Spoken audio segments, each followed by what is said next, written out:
आप देख रहे हैं फास्ट 24 न्यूज।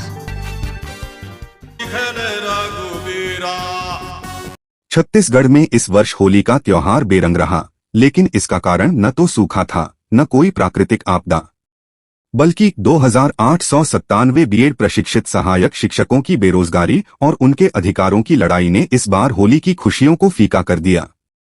शिक्षकों ने अपने अधिकारों के लिए सरकार से लगातार गुहार लगाई, लेकिन जब आश्वासन के सिवाय कुछ नहीं मिला तो उन्होंने फैसला किया कि वे इस बार होली का त्योहार नहीं मनाएंगे।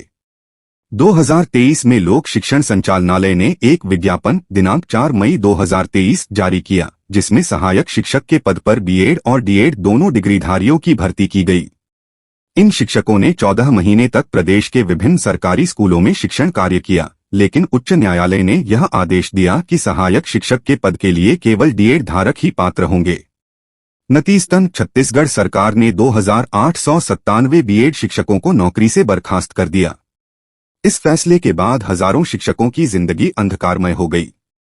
एक तरफ उनके रोजगार का संकट था, तो दूसरी तरफ सरकार से न्याय की थोड़ी उम्मीद भी थी।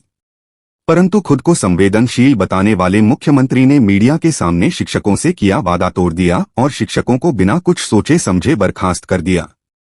अब शिक्षकों की सरकार से 3 मांगे हैं। 1. उन्हें लैब असिस्टेंट पद या सहायक शिक्षक के समकक्ष पदों पर समायोजित किया जाए ताकि उनकी नौकरी सुरक्षित रहे।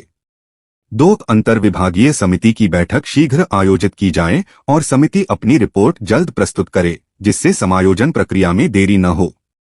3. सरकार उनके रोजगार को सुरक्षित रखने के लिए कोई ठोस कदम उठाए ताकि वे फिर से अपने परिवार का भरण पोषण कर सकें। लेकिन इन मांगों पर अब तक कोई ठोस निर्णय नहीं लिया गया है, जिसके कारण शिक्षक लगातार आंदोलन कर रहे हैं। होली, जो कि बुराई पर अच्छाई की जीत का प्रतीक है, इस बार शिक्षकों के लिए निराशा का प्रतीक बन गई। इन बर्खास्त शिक्षकों ने फैसला किया कि जब तक उनकी मांगें पूरी नहीं होती, वे होली नहीं मनाएंगे। उन्होंने सरकार पर वादा खिलाफी का आरोप लगाते हुए कहा कि वे होली नहीं मनाएंगे और नया रायपुर के तूता धरना स्थल पर ही होलिका दहन करेंगे। इधर शिक्षकों की होली बेरंग रही, उधर मुख्यमंत्री विष्णुदेव साय निर्दोष शिक्षकों को तूता में अपने हाल पर मरने के लिए छोड़कर मजे से होली मनाते दिखे। शिक्षकों का कहना है कि मुख्यमंत्री ने उनकी नौकरी, उनकी खुशी, उनका आत्मसम्मान छीन लिया और खुद होली के रंगों में रंगे रहे। शिक्षकों के पालकों ने अपनी नाराजगी व्यक्त करते हुए कहा, ऐसा हृदयहीन मुख्यमंत्री हमने पहली बार देखा है, जो शिक्षकों की पीड़ा को अनदेखा कर रहा है। खुद को आदिवासी मुख्यमंत्री कहने वाले विष्णुदेव साय ने आदिवासियों की होली ही बेरंग कर दी। बुराई पर अच्छाई की जीत के प्रतीक इस पर्व पर शिक्षकों को अन्याय झेलना पड़ रहा है, मानो सरकार ही हिरण्यकश्यप बन गई हो। मुख्यमंत्री विष्णुदेव साय ने विधानसभा में कहा कि उच्च न्यायालय के आदेश के कारण सरकार को यह फैसला लेना पड़ा। उन्होंने यह भी कहा कि सरकार इस मामले को संवेदनशीलता से देख रही है और सर्वोच्च न्यायालय में पुनर्विचार याचिका दायर की गई है। लेकिन शिक्षकों का कहना है कि जब तक सरकार लिखित में ठोस समाधान नहीं देती, तब तक वे धरने से नहीं उठेंगे। नौकरी छिन जाने के बाद कई शिक्षक आर्थिक तंगी से जूझ रहे हैं। कई शिक्षक अपने बच्चों की फीस तक नहीं भर पा रहे। कुछ शिक्षकों के घर का राशन भी मुश्किल से चल रहा है। कई लोग मानसिक तनाव से गुजर रहे हैं क्योंकि उनकी जिंदगी पूरी तरह अस्थिर हो गई है। शिक्षकों ने स्पष्ट कर दिया है कि अगर जल्द ही उनकी मांग पूरी नहीं होती तो वे उग्र आंदोलन करने को मजबूर होंगे। शिक्षकों का कहना है कि अगर सरकार हमें न्याय नहीं देती तो हमें सड़कों पर उतरना पड़ेगा। हम सिर्फ अपनी रोजी रोटी के लिए लड़ रहे हैं, कोई भी सरकार इतनी बेरहम कैसे हो सकती है। अब यह आंदोलन सिर्फ शिक्षकों का नहीं, बल्कि छत्तीसगढ़ की जनता का आंदोलन बन चुका है।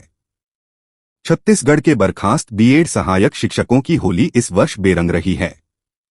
शिक्षक लगातार धरने पर बैठे हैं, लेकिन सरकार की ओर से कोई ठोस कदम नहीं उठाया गया है।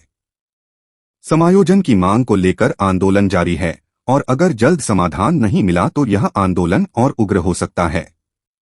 शिक्षकों की यह स्थिति प्रदेश में शिक्षा व्यवस्था और सरकारी नीतियों पर गंभीर सवाल खड़े करती है। यह आवश्यक है कि सरकार इस मामले का शीघ्र समाधान निकाले ताकि शिक्षकों का भविष्य सुरक्षित हो सके और वे फिर से शिक्षा के क्षेत्र में योगदान दे सकें। लेकिन सबसे बड़ा सवाल यही है, क्या शिक्षकों की आवाज सरकार के कानों तक पहुंचेगी? या फिर सरकार होली के रंगों में इतनी मस्त हो चुकी है कि उसे शिक्षकों की बेरंग जिंदगी दिखाई ही नहीं दे रही।